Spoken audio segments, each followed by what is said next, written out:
Etymology and historical origin of the baby name May. Personality of the girl named May. The number 9 personality represents the completion or ending of the cycle, and a need for perfection. This is the personality that moves from self to a greater understanding and compassion for the human condition and the world order. They want to make the world a better place. 9s are capable of great spiritual and humanitarian achievements. They are courageous and fearless, able to fight great battles on behalf of worthy causes. These personalities will not tolerate injustice. They are compassionate people with a strong sensitivity to others. They are able to both educate and inspire. Friendships and relationships are the lifeblood to the 9, and they place a high value on love and affection.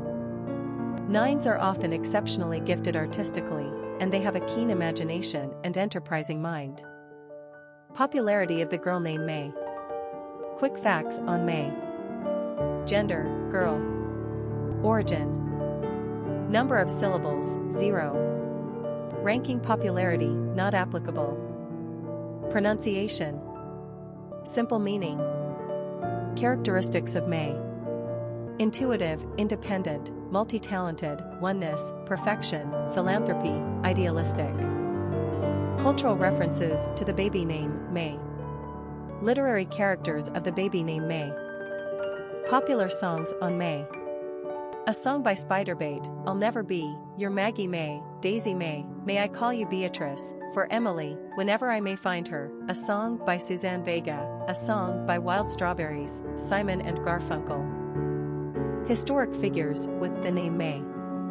Marquis de La Fayette, born Marie-Joseph Paul-Yves Roch Gilbert du Motier, was an aristocratic French general who served in both the American Revolutionary War, under George Washington, for whom he named his first son, and in the French Revolution.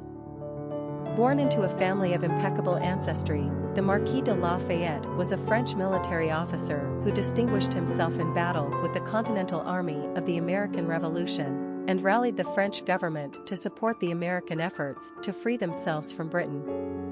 Returning to France a hero, de La Fayette now became involved in his own country's revolution, as a leader of the National Guard in charge of protecting the royal family.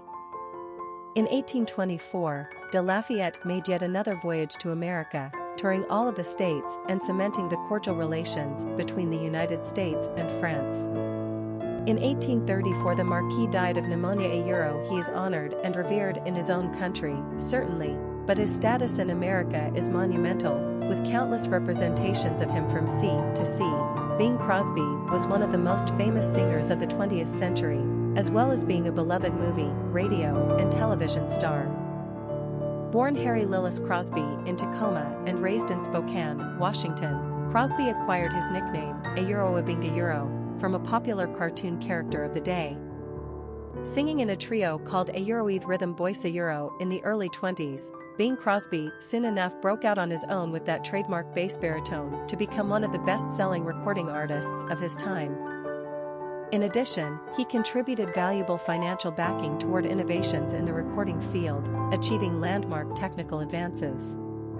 His movie roles were hugely successful, and he won the 1944 Academy Award for Best Actor as Father Ayuro Malley in Going My Way. Thousands flocked to enjoy his and Bob Hope Ayuro's famous road series of movies.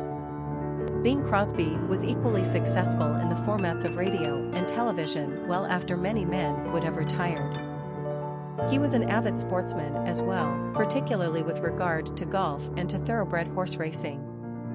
Bing Crosby Ayuro's first marriage to the actress Dixie Lee produced 4 sons, one of whom wrote a not very flattering book about him. His second marriage to the much younger actress, Katharine Grant, gave him 2 more sons and a daughter. Bing Crosby died of a massive heart attack on a Spanish golf course after having played 18 holes of golf.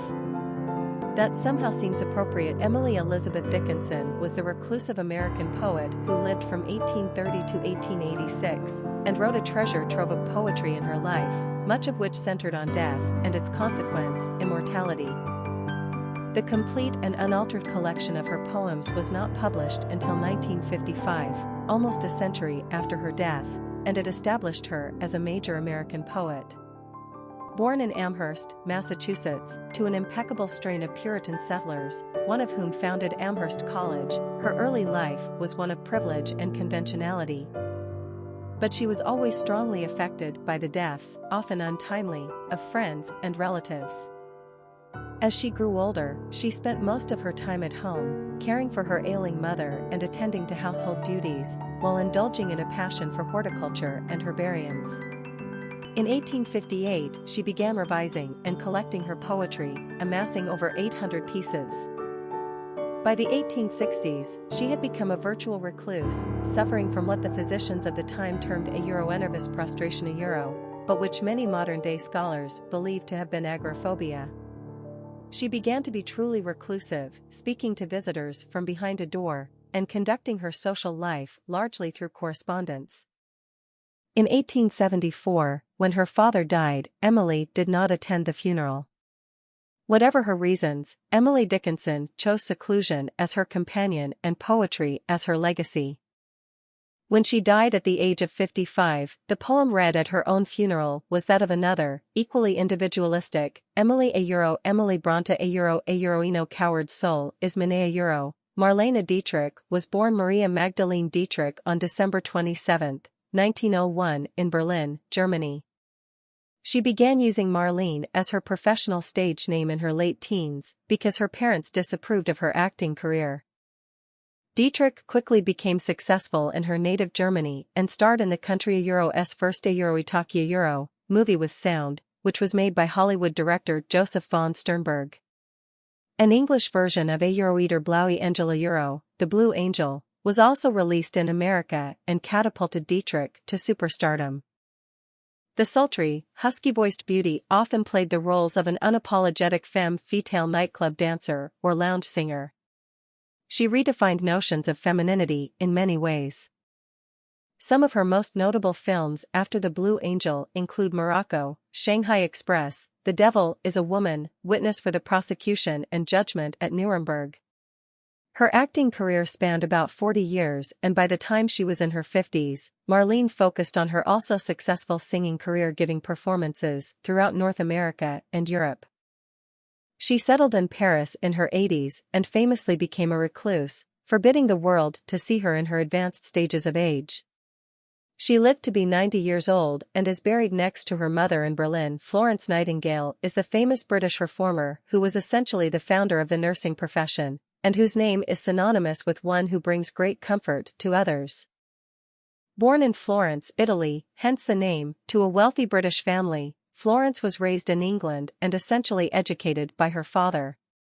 In addition to literature, philosophy, history and languages, he added mathematics to the mix, most unusual for a girl of her times and class. Early on, young Florence felt a religious calling to a life of service, specifically nursing, and was able to realize this ambition during the Crimean War of 1853–1856. She pioneered many innovative methods of nursing while there, taught and trained many other young women in the 1853–56. She wrote the definitive guidebook, Notes on Nursing, and single-handedly ushered her profession into the modern age. Considering the restrictive Victorian atmosphere in which she operated, her accomplishments are amazing. No less a luminary than Henry Wadsworth Longfellow immortalized her as a Euroeth lady with the lamp in his 1857 poem A Ost. Philomena. Her legacy lives on today in a proud profession. Charlotte was the wife of George III of England, dubbed a Euroeth Mad King. She lived from 1744 to 1818, and while enjoying some measure of respect as the namesake of Charlotte, North Carolina, unfortunately fares less well by her own adopted country. Largely overlooked, she has been the subject of recent speculation that she is of African origin. As a young princess in Germany, she was picked, sight unseen, to be the King Euro's consort.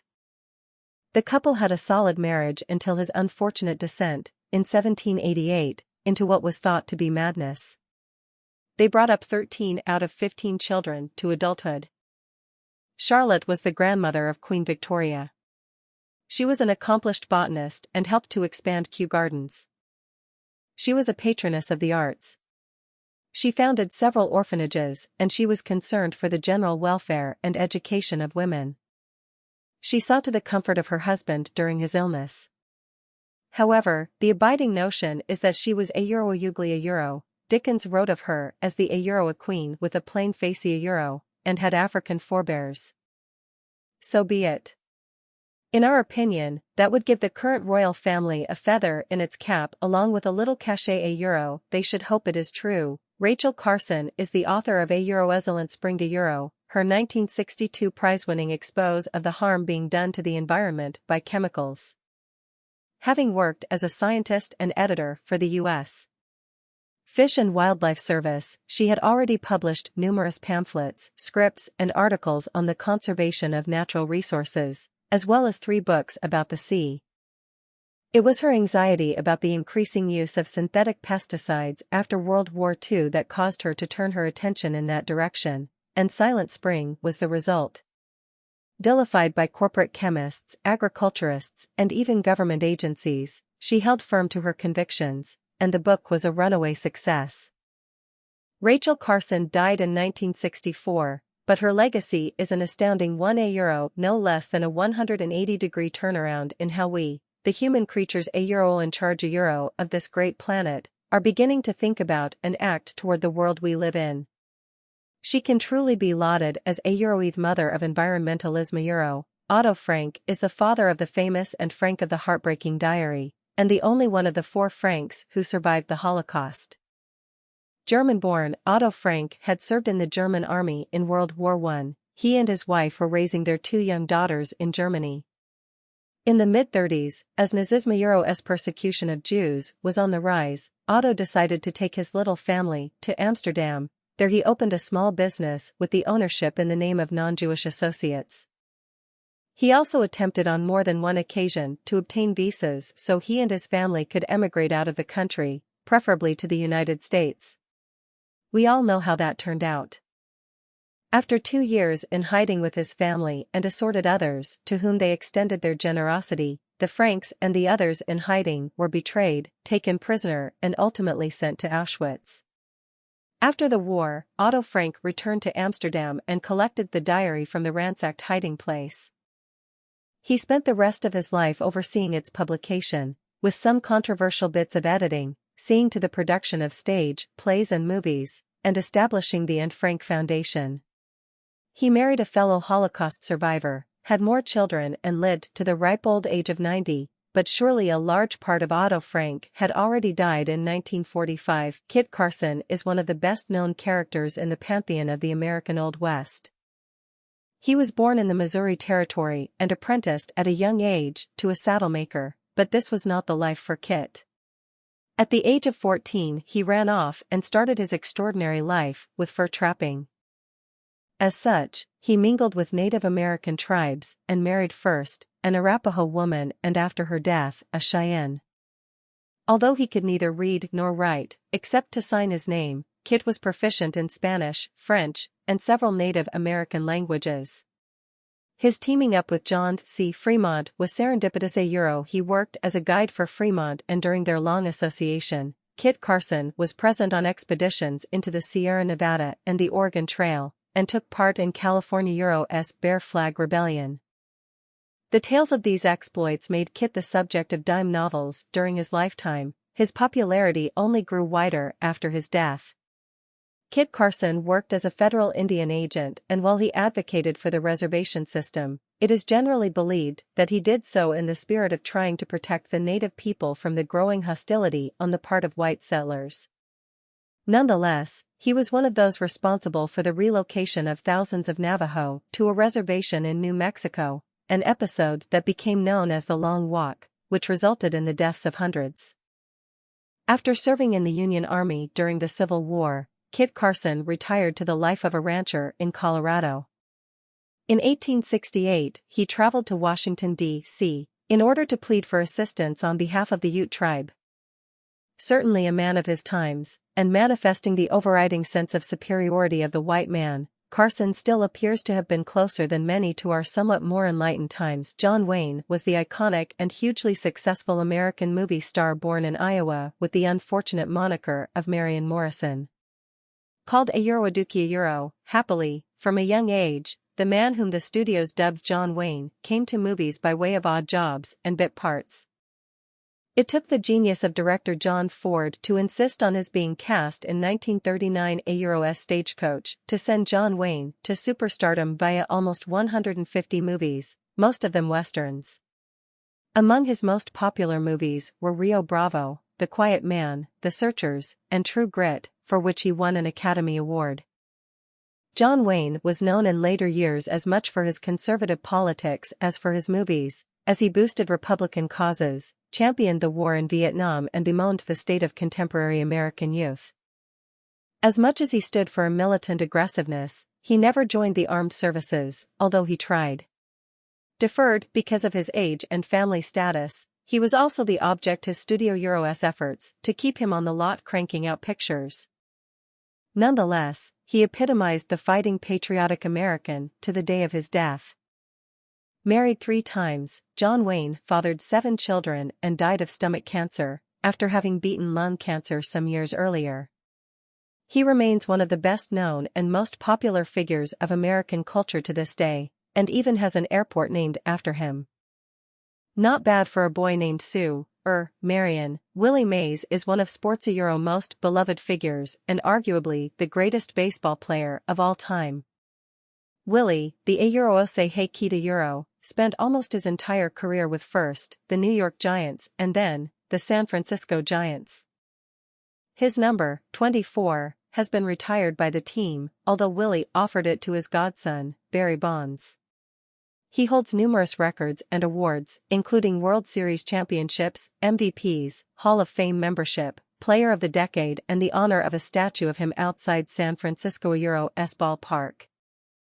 Willie Mays has hobnobbed with kings and presidents, with children and charwomen, and everyone is the better for their association with him. He is a latter-day elder statesman of sort, a dignified and gracious reminder of a finer, nobler time in sports. Edward Kennedy a Euroduke Euro Ellington was one of the most beloved and revered figures of American jazz, whose long career encompassed composition, piano playing, radio, movie and television appearances, and leading his own jazz band, with innumerable recordings testifying to his genius. Duke Ellington first gained widespread acclaim through appearances at New York City Euro's famed A Euro Cotton Club a Euro, with its white, wealthy clientele. In the 1930s his band toured Europe, garnering even more attention. The prolific Ellington produced over 1,000 compositions in his lifetime, including the classics, A Euro Esiton Dalla Euro, A Euro Dona Euro T, Get Around Much and Amore Euro, and A Euro E Sophisticated La de Euro among others. Throughout his lifetime, Duke performed and recorded with such contemporary greats as Louis Armstrong, Coleman Hawkins, John Coltrane and Charlie Mingus. While the 1950s saw a decline in his favor, his reputation eventually was elevated to even greater prominence with his participation in the 1956 Newport Jazz Festival and with the issuance of Ella Fitzgerald a Euro S. A Euroduke Ellington a Euro S. Songbook a Euro. Among the many awards and tributes Duke received were counted the Presidential Medal Freedom and a star on the Hollywood Walk of Fame. His fame is as great as ever today, and he is universally recognized as a musical master.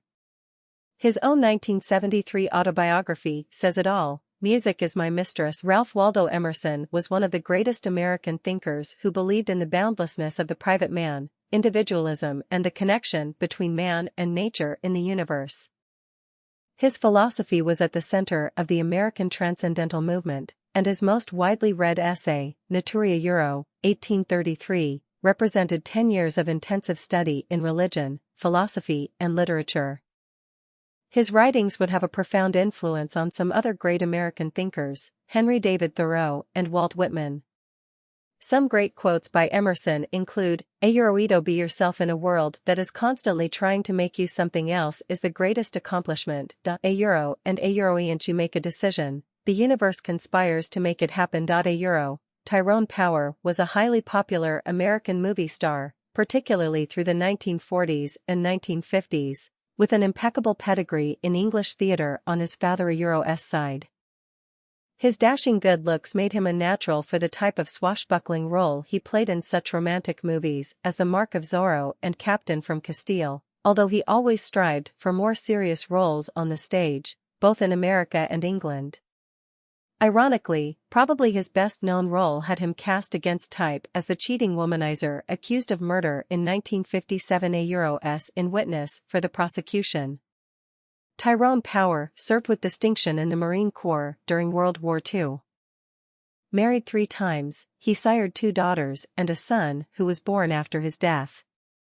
Tyrone Power died of a heart attack at the tragically young age of 44. Mary Cassatt was a highly successful American Impressionist artist, whose usual subject was women, especially mothers and children.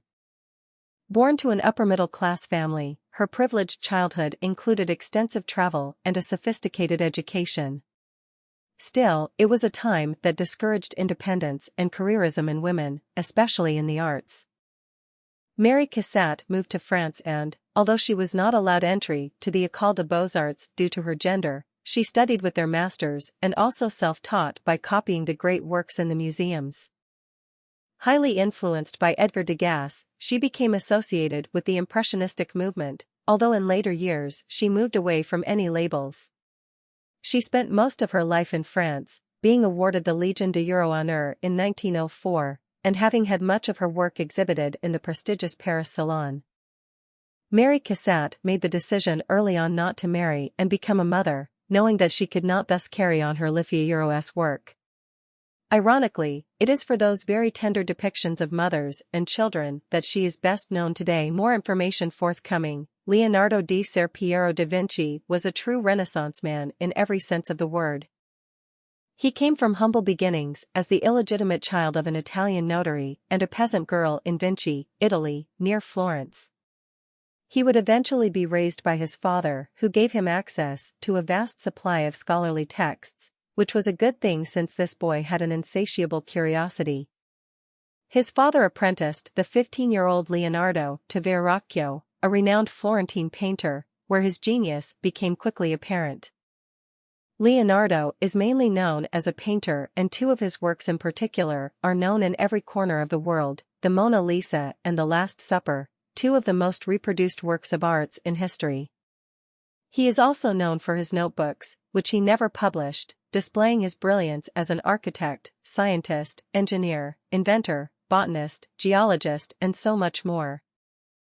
This was a man way ahead of his time. His genius was practically superhuman. Queen Victoria was the daughter of Edward, 4th son of King George III, and Princess Victoria Maria Louisa of Saxe-Coburg, sister of King Leopold of Belgium. Her father, Edward, died when she was 8 months old, thereby making her eventual heir to the throne since none of her 3 uncles had legitimate children of their own. She became queen at the age of 18 when her uncle, William IV, died in 1837. Her reign is the longest-lasting of any British monarchy, 64 years. As a young queen, Victoria leaned heavily on the Prime Minister, Lord Melbourne.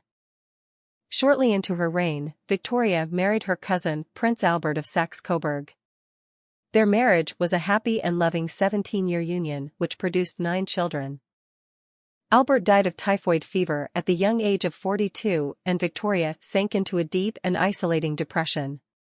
For the rest of her reign she wore black. Nathaniel Hawthorne is the 19th-century American novelist who gave us such classics as The House of Seven Gables, The Scarlet Letter, and The Marble Faun. His own New England, Puritan forebears provided the grist for the mill of his writing themes: we are born of sin, live in guilt, and pay through punishment and repentance. The abiding climate of intolerance and religious fervor contributed to the dark demises of his major characters, but not without his shedding complex psychological light upon their motivations. Hester Prynne, for example, stands out as an early example of a feminist who abides by her own principles. Nominally a transcendentalist, in the company of the likes of Ralph Waldo Emerson, Henry David Thoreau, and Amos Bronson Alcott, Hawthorne nonetheless did not trust the abilities of artistic intellectuals. By all measures, Hawthorne seems to have led a relatively happy life, with a good, solid marriage to Sophia Peabody and as the father of 3 healthy children. He was successful at his chosen work and even served President Franklin Pierce as a United States consul in Liverpool, England. He died in 1864, at what we would call a young age €60, but continues to hold his exalted place in literary history through the ages. Miles Davis was an iconic genius of jazz music. A trumpeter and composer, Davis's contributions to the genre pushed jazz music into new territory. Born into a middle-class family and raised in East St. Louis, Miles inherited his musical talent from his mother. He became influenced by Charlie Parker and Dizzy Gillespie and would eventually drop out of Juilliard to play in a jazz quintet with With Berta Parker in 1946. Keeping up with Parker and his breakneck tempos and chord substitutions proved a humbling and invaluable experience for the young musician. He would go on to join other musicians who were playing a more relaxed, less volatile style of jazz. In the early 1950s, Miles' contribution and standard of play would wane due to his heroin addiction, but in a few short years, he would clean up his act and go on to form his first quintet, which included another jazz great, John Coltrane. This group would produce widely popular and great jazz music. In the 1960s, Miles moved on to another quintet that included, among others, Herbie Hancock. At this point in his career, Davis and his group improvised and experimented with new sounds open forms of free jazz which dazzled critics and avid jazz fans alike. The 1970s was a time when rock and roll was replacing jazz, and so Miles and his group experimented with fusion between the two genres and are considered pioneers of jazz rock. Miles Davis is a giant among jazz musicians. His brilliance and contributions still influence music today. Born Nikolai Romanov, Nicholas II was the last emperor of Russia. His reign saw Imperial Russia go from being one of the foremost great powers of the world to a complete economic and military collapse. As head of state, he approved the Russian mobilization of August 1914, which marked the first fatal step into World War I and thus into the demise of the Romanov dynasty less than 4 years later. He abdicated following the February Revolution of 1917, during which he and his family were imprisoned. He, his wife, son and 4 daughters, one of whom was Anastasia, thought to have survived, were murdered by the Bolsheviks in 1918. Today, they are all considered martyrs and have been canonized by the Russian Orthodox Church. Josiah Henson is a notable figure in American history. He was a black man born into slavery in Maryland. After an attempt to purchase his own freedom, Henson was cheated out of his money. Fearing he would be sold again, he successfully escaped to Canada around the age of 40. Henson would go on to set up settlements and schools for other fugitive slaves in Ontario and became an outspoken abolitionist. He was also an author and a minister. It is widely believed that Josiah Henson was the inspiration behind Harriet Beecher Stowe's 1852 novel, Uncle Tom's Cabin. The good and honorable Josiah lived to be 93 years old. Patrick Henry was an American orator, politician and founding father who led the movement for independence in Virginia in the 1770s. He is most known for his "Give me liberty, or give me death" speech. An impassioned promoter of the American Revolution and independence, Patrick Henry would go on to lead the Anti-Federalists who criticized the United States Constitution, fearing that it endangered the rights of the states and therefore individual freedoms. His opposition would be instrumental in the adoption of the Bill of Rights. George Washington offered Henry the Secretary of State post in the first presidential administration, but he declined due to his distaste for the Federalist political agenda. He would eventually change his tune after witnessing the radicalism of the French Revolution and began to understand the necessity of a secure federal government. Dr. Timothy Francis Leary goes down in the American history books as an influential and controversial figure of the 1960s and 70s. Born in Massachusetts, Leary was of Irish-American descent. Under pressure from his dentist father, Leary enrolled at the U.S.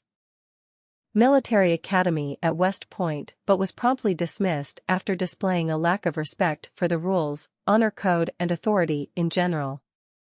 This would become one of his defining characteristics. After World War II, Leary went on to finish his education and eventually earned a Ph.D. in psychology from the University of California, Berkeley in 1950, where he went on to teach. Influenced by the Beatnik Society of the San Francisco Bay Area in the 1950s, which gave way to the counterculture movement of the 1960s, Leary became controversial in his advocating of the usage of LSD, the psychedelic drug, for its therapeutic and emotional/spiritual benefits. He is most known for the phrase he coined, "A euro or non, tune in, drop out." A euro. He influenced many notable people from Ken Kesey to John Lennon, and President Richard Nixon once referred to him as a euro, the most dangerous man in America. A euro. Joseph copyright Fine was born the eldest daughter to an impoverished French aristocrat who had a commission in the Navy, so she grew up on the island of Martinique. At 16, she married a rich young army officer and moved with him to Paris. The couple had 2 children, but her husband grew ashamed of Joseph copyright Fine's provincial manners and unsophisticated ways, and they eventually separated. She stayed on in Paris and became a student of fashion and sophistication. Eventually, her first husband would be guillotined for his participation in the French Revolution, and she would be imprisoned for her unfortunate association with him. Her prison stay would be brief, and upon release, now no longer unsophisticated, Joseph copyright Fine was able to catch the eye of Napoleon Bonaparte, then a rising young army officer. They married in a civil ceremony in 1796. She likely fudged the truth about her age and true financial means. She obviously charmed the socks off the, shall we say, less sexually experienced Napoleon, who wrote her heaps of passionate love letters. Example, a euro O sweet and incomparable Joseph copyright Fine, what a strange effect do you produce upon my heart, a euro, that she largely ignored. This femme fatale was too busy causing a scandal by flirting with another army officer. Napoleon almost divorced her, but eventually forgave her. When Napoleon finally became Emperor of the French, 1804, she insisted on a proper marriage with religious rites. The following day she attended Napoleon's coronation by the Pope in Notre Dame as Empress of France. Serious problems in the marriage began when Joseph copyright Fine was unable to produce a male heir, which was also compounded by her extravagant spending. Napoleon was cleverly able to use a church technicality in order to annul the marriage, but he didn't quite give her the old heave-ho. Joseph copyright Fine continued to live out her life lavishly and entertain extravagantly, the cost of which was footed by the emperor. Clyde Barrow was an outlaw, robber and murderer who roamed the Midwest during the Depression, wreaking havoc along with his girlfriend, Bonnie Parker, and other members of their gang, which included his brother and sister-in-law. The gang is believed to have murdered at least 9 police officers, as well as several others, between 1931 and 1934. Born one of 7 to a hardscrabble family in Texas, Clyde was soon at work as a petty thief, landing in jail from 1930 to 1932. While there he committed his first murder, a fellow inmate, and the die was cast for the rest of his short, sorry life. If it hadn't been for the addition to the gang of his girlfriend, Bonnie Parker, Clydia Euro's story probably wouldn't have gained much recognition. She added what little glamour there was to the sordid picture. Clyde died along with Bonnie in a bloody shootout by a police posse. The 1967 film, Bonnie and Clyde, romanticized their exploits and raised them to the level of cult status.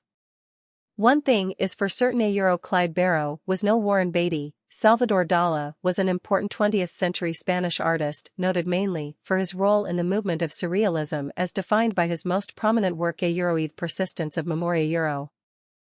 Born in Figueres, Spain in 1904, he enjoyed a happy childhood until the death of his mother from cancer when he was 16.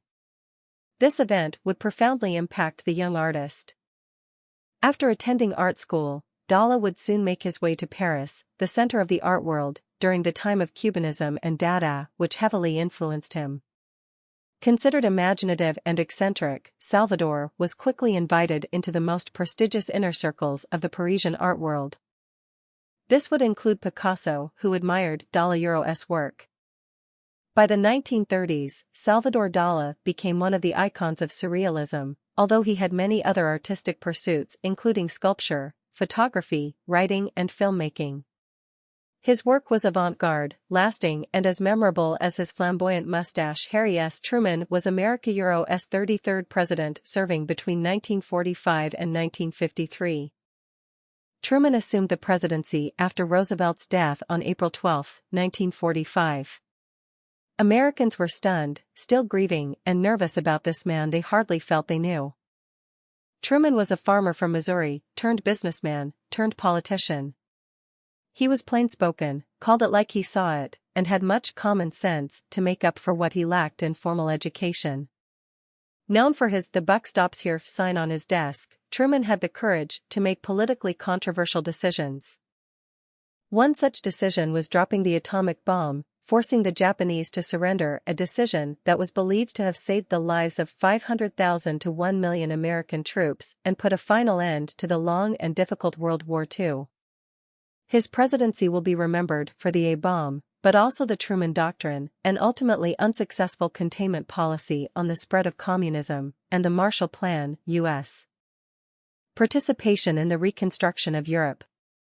Often overlooked, Truman also took the first bold steps toward the end of segregation.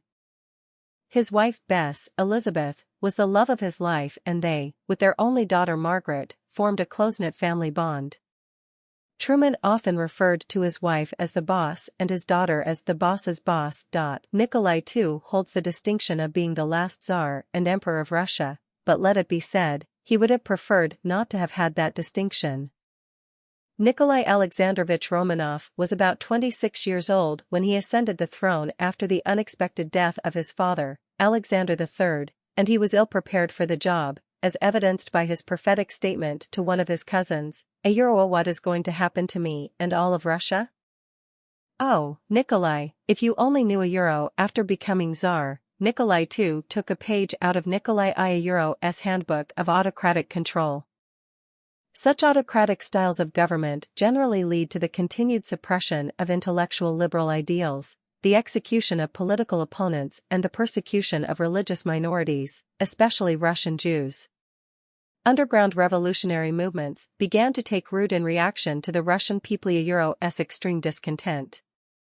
Then Nikolai I's Eastern expansionist policies instigated the Russo-Japanese War, 1904–1905, with disastrous results. Lead Euros just say the Japanese kicked a little Russian Black Sea Fleet booty.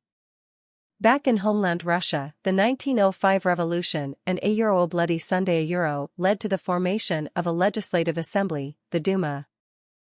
Just when things couldn't get worse domestically for Nikolai II, he decided to single-handedly take control of the Russian army during World War I, a war which took 3.3 million Russian lives. Russia had basically lost all of its prestige and power on the world stage and the Romanov dynasty was left in tatters. Nikolai was forced to abdicate in March 1917 after yet another one of those revolutions Russian people are so fond of. The Bolsheviks killed the entire Romanov family, Nikolai II, Alexander his wife, and their 5 children, daughters Olga, Tatiana, Maria, Anastasia, and son Alexei. A horrible end to a dreadful reign. The family have since become honored as Christian martyrs inside and out of Russia. Fanny Brice was a hugely popular American comedian, singer and actress who had successful careers in cabaret, theater, film and radio, and was further immortalized by Barbra Streisand's portrayal of her in the 1964 Broadway musical and the subsequent 1968 film, Funny Girl, which won Streisand the Best Actress Oscar. Born Fanny Aborek in New York City of Hungarian Jewish descent, Fanny dropped out of school in 1908 to work in burlesque and, within only 2 years, had made it into the famed Ziegfeld Follies. Fanny went on to great acclaim and fame over the years, with her inimitable, assumed, Yiddish accent, and perhaps had her biggest success playing the bratty little Obabi Snooks for almost 20 years on the radio. Married 3 times and the mother of 2, Fanny Brice made Omi Man her signature song, along with Is Kant Hand Rose, and it inevitably evokes the memory of her second husband, the con man, Nicky Arnstein.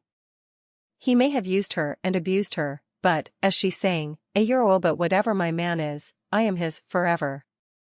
Well, maybe he really did look like Omar Sharif. Ralph Waldo Emerson was an American writer, lecturer, philosopher and leader of the transcendentalist movement of self-reliance of the mid-19th century, whose number included Henry David Thoreau, Bronson Alcott, Louisa May Alcott, Walt Whitman and Margaret Fuller. Praising the relationship between man and nature, Ralph Emerson asserted that this was important to man's essential soul, and that in pursuing the path of virtuous individualism, he paved the way to infinity. He also outraged the Christian community with his solid belief in the goodness of the Christ figure, but not the absolute divinity.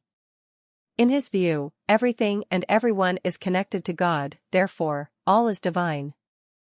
During the Civil War, Emerson was an active abolitionist, often harboring its proponents in his home in Concord, Massachusetts. Admiration of Ralph Waldo Emerson's character and the unencumbered nature of his philosophy of the human condition are almost as widespread today as they were in his times. In his own words, he embraces a philosophy that resonates as strongly with us today as it did with his contemporaries. I dare attempt to lay out my own road / that which myself delights in shall be good / that which I do not want indifferent / that which I hate is bad. Martha Dandridge Custis Washington was the First Lady of the land, as wife to George Washington, the first President of the United States. Born in 1731 to a Virginia planter, she married John Custis, a wealthy plantation owner, and bore him 4 children, 2 of whom lived to young adulthood. Widowed at 25, she married Washington in 1759, when she was 27, bringing considerable riches to the Union. They did not have any children of their own, but together raised the 2 surviving Custis children, as well as 2 of her son John Custis' own children after his death in the war. In addition, they financially supported their own extended families on both sides. George Washington became the legal manager of the Custis estate upon their marriage, but evidence shows that Martha was very active in the day-to-day operation of same. During the Revolutionary War, Martha traveled with Washington to the winter encampments for 8 years, providing him emotional and moral support. She was opposed to his accepting the presidency and did not attend the inaugural proceedings. However, during his tenure, she brought her best to her role as hostess for the nation, well aware that she was setting a template for future first ladies. Martha's money was responsible for the great expansion that took place at Mount Vernon, George Washington's estate on the Potomac, and they lived there in apparent comfort and harmony both before and after the presidential years. He died in 1799 and she followed in 1802. Posthumously, Martha Washington became the first American woman to be depicted on a U.S. postage stamp, thrice, in 1902, 1923, and 1938. Additionally, she is the only woman whose image has appeared on the face of a U.S.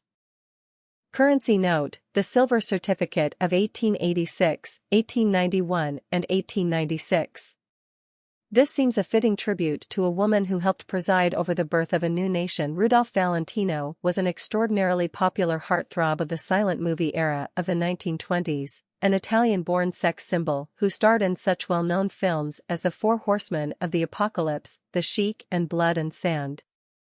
Women swooned over him, men envied him, and mothers adored him. His startling and unexpected death at the age of 31 of complications after an appendectomy was a shock to his fans. His New York funeral drew an estimated throng of 100,000 people to the streets, many in hysterics. Rudolph was surely the first major star of the film industry. Although he married twice and had several romantic liaisons, he never had children, as far as we know, so we never know how those rather outre copyright smoldering good looks might have translated to 21st century standards. Bonnie Parker was the celebrated girlfriend of Clyde Barrow, and with him and his gang, participated in a rampage of robbery and murder between 1931 and 1934. Born in Texas, Bonnie, her 2 siblings, and her widowed mother lived with her maternal grandparents. They were reasonably well off and Bonnie was a good student in school. Before her 16th birthday, however, she dropped out of school and married her boyfriend. The union was short-lived, though never officially dissolved, and Bonnie was working as a waitress when she met Clyde Barrow. She was immediately smitten with him and joined him and his gang without looking back. Without looking much forward, either.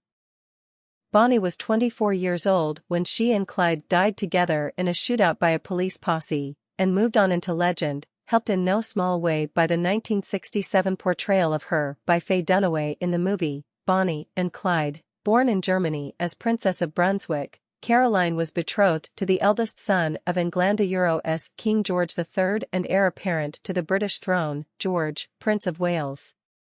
At the time of their engagement, they had not met. When the day came, they were both sorely disappointed, he with her lack of decorum and tact, she with his fat appearance. Despite their general revulsion for one another, Caroline bore George a daughter, Princess Charlotte of Wales, 9 months after their wedding. Shortly thereafter, the pair separated, and George spitefully restricted Carolina's access to her daughter. Trapped in a loveless marriage, and about to ascend to the throne, George tried his best to discredit his soon-to-be queen consort. She was exiled to Italy with an annual allowance of £35,000, but she returned to assert her position as queen consort when George became king.